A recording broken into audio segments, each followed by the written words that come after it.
My name is Ryan Bross. I'm with Boone County National Bank. As you can probably tell by the suave banker outfit that I have on today. I'd like to start with a personal note. My father is an entrepreneur and has been his entire life, so I've seen firsthand the struggle that can sometimes bring with it. So I just want to thank all of you for taking that on, because you guys are the ones that are out there creating jobs and moving the economy forward. So thank you very much for that. In my role at Boone County National Bank, we work with entrepreneurs on a daily basis. And I know that we appreciate that business so much and are so proud to be one of your sponsors here today. So with that, I do have the pleasure of introducing Sheena Lindahl. She's the president and co-founder of Impact and has led the development of its programs, including the Extreme Entrepreneurship Tour, where it has held over 400 events bringing top young entrepreneurs to college campuses, and the annual Impact 100 celebration of young entrepreneurs with recognition events held at the White House, the U.S. Chamber of Commerce, and United Nations.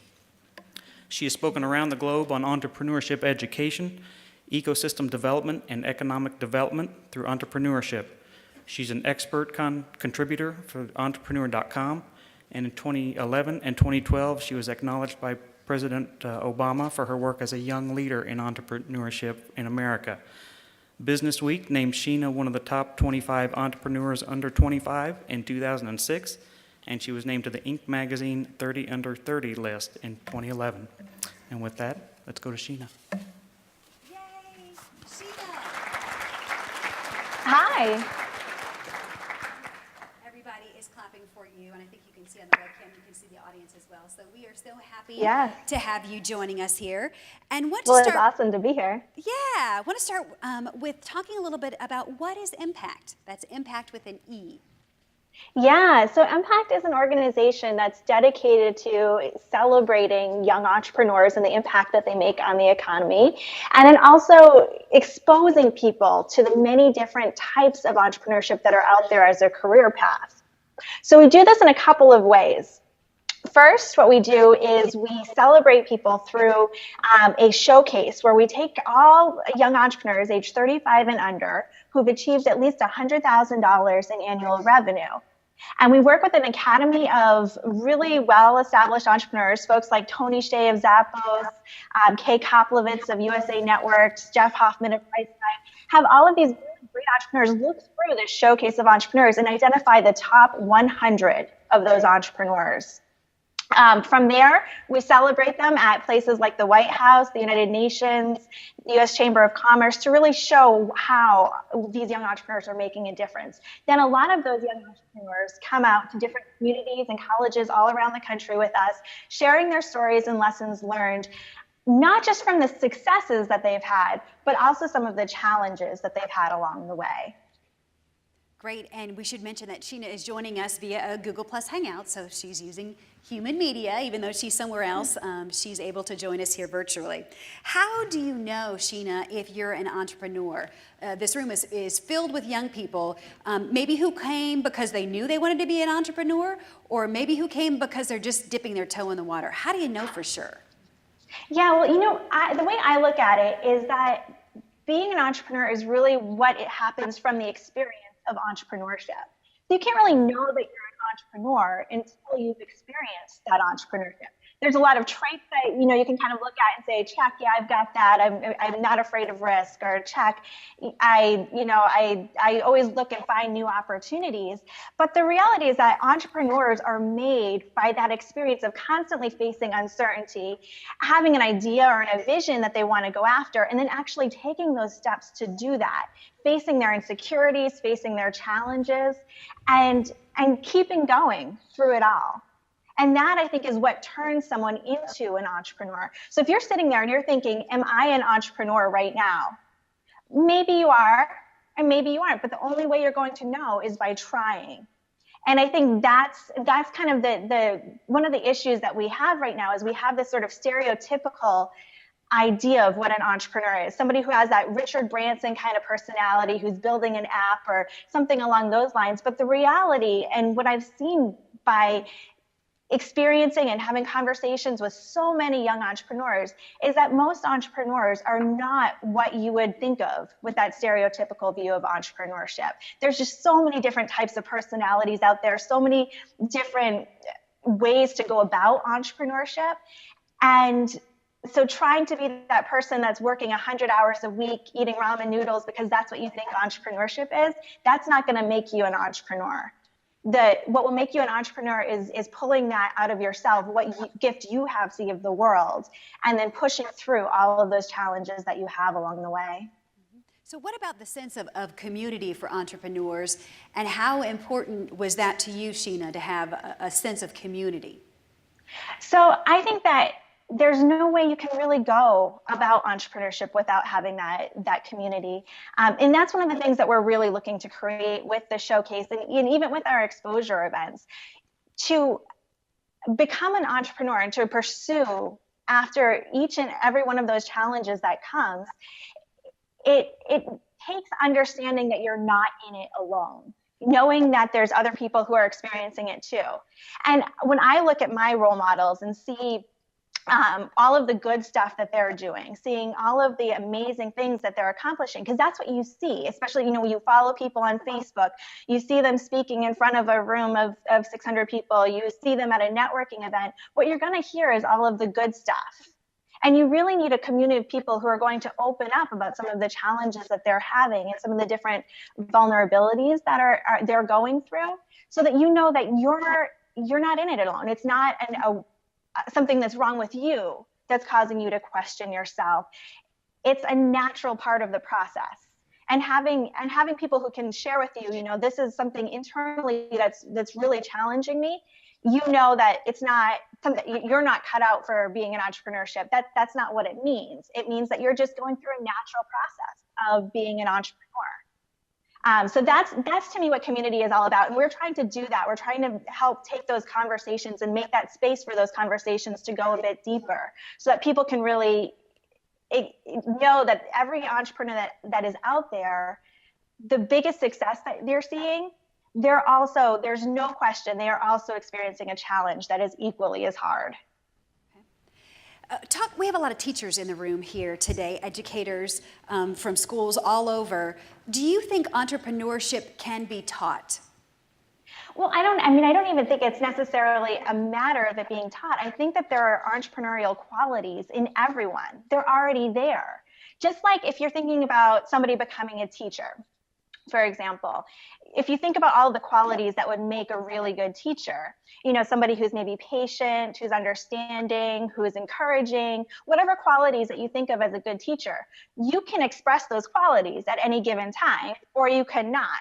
It's similar with entrepreneurship. There are a lot of qualities that make a good entrepreneur, and you can express those qualities or not. So if we can help draw those qualities out of individuals and students, I think it's just helping them show what's already there.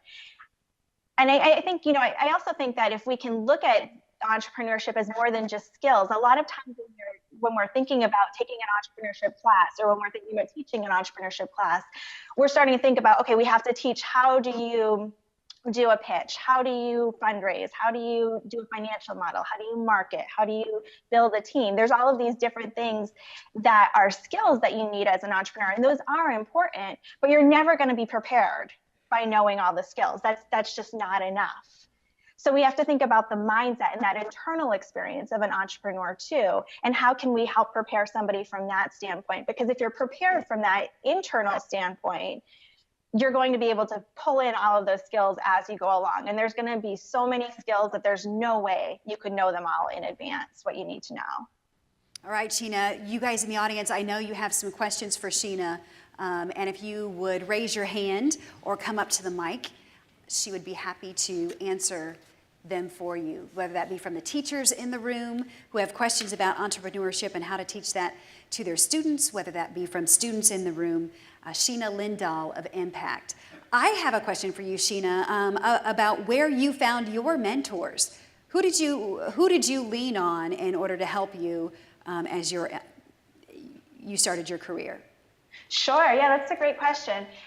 I think I didn't necessarily go out with the intention to be an entrepreneur, which is kind of the funny part of it all. And so it was more just following what I was interested in that not only led me to entrepreneurship, but also my mentors along the way. So when I was in college, I was a communication studies major. I had never taken a business class in my entire life. I was not planning to go that route at all. And what I ended up doing, it was I was at school at New York University when 9/11 happened. And they were doing a lot of economic development stuff for the downtown New York because they wanted to get business coming back in. So I started going to a lot of those business seminars and business development things because I was a little interested in it. Well, it turned out there I met the managing partner at a venture capital firm who was noticing that I was coming to each one of these events. And eventually he asked me if I would be interested in doing some work at his venture capital firm. And I did that for the next couple of years and did a lot of due diligence on the different companies that were coming in. And from that had an amazing opportunity to learn about all different types of businesses, seeing all of these companies lay out everything about their businesses, everything about their business models, their challenges, how they could grow. And from that, I got this amazing business education, and from that mentor and that venture capital firm that I wouldn't have gotten otherwise. Another one, the National Foundation for Teaching Entrepreneurship, which is just a amazing organization, NFTE. The founder of that organization, Steve Mariotti, has been a huge mentor to us all along the way. And again, that was from going out to an event that I happened to meet him at and had a conversation and kept things going. So I really think what it is just following what your interests are, showing up, having those conversations, and people will just, your path gets filled with people when you're least expecting it, who are going to help you along it. Indeed, and if you can mention the name of that organization again, you cut out right when you were talking about the name of that organization and Steve. Sure, it's NFTE, the Network for Teaching Entrepreneurship. Okay, and can you give that web address or? Sure, yeah, they're NFTE.com, NFTE.com. All right. And it's a great organization, a lot of great resources for young entrepreneurs there. All right. Sheena Lindahl, we so appreciate you joining us today. Any questions, other questions? Yes, come up. All right, my name is Brandon Banks, and I'm from the University of Central Missouri over in Warrensburg. I have a question for you. What was your first startup, and then how did you grow this startup to the scale that it is now? Sure, great question. So I wouldn't call my first startup a business, which is kind of funny.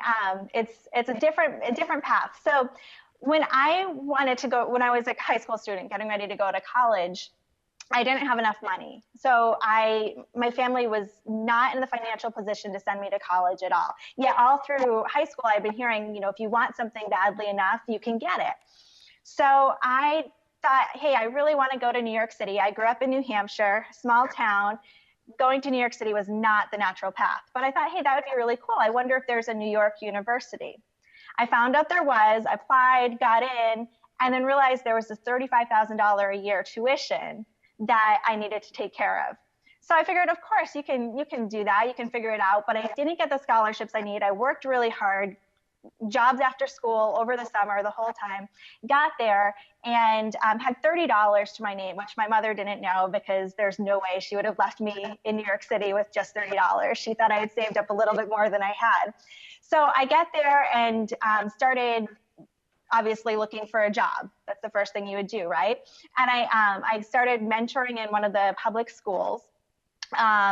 Was making $10 an hour, which was great for me at the time, but obviously not going to pay for my college. When one day this woman came to me and she said, I'm the reading specialist here. I've been watching you work with the children, and I'd love for you to come do this after school program for me.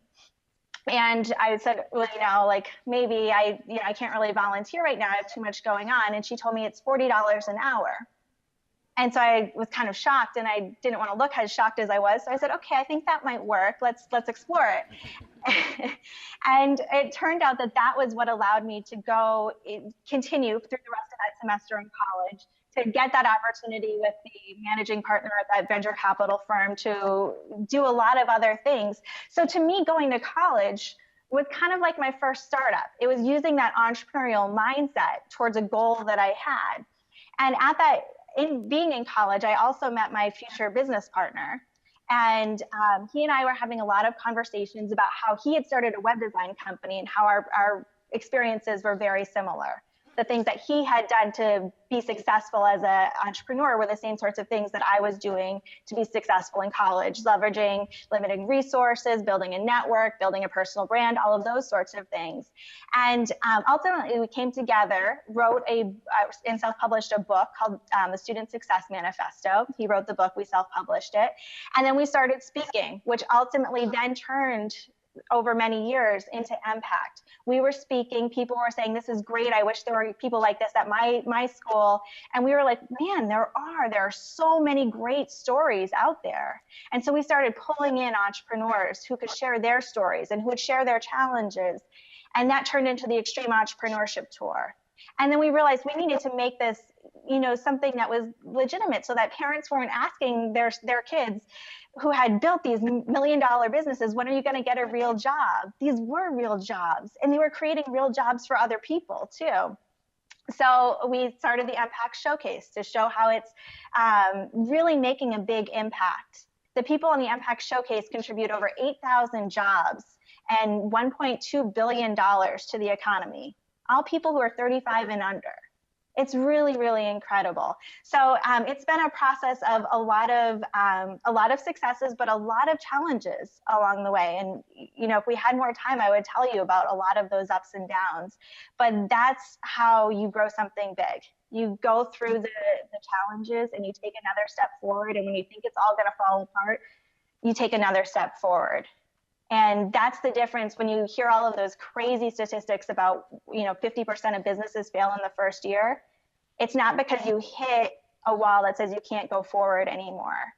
It's because internally you decide, I'm not cut out for this. So if you can go beyond that voice that's saying this is where you need to stop and really push through, that's how you grow it. And that's how you make it scale. Great. Sheena Lindahl, thank you so much for joining us and encouraging others to take a step forward. You are absolutely right indeed. I want to give you a high five. Hang out, high five. So it was great to have you in here today and sharing with us, and best of luck in the future with Impact. Well, thanks so much for having me.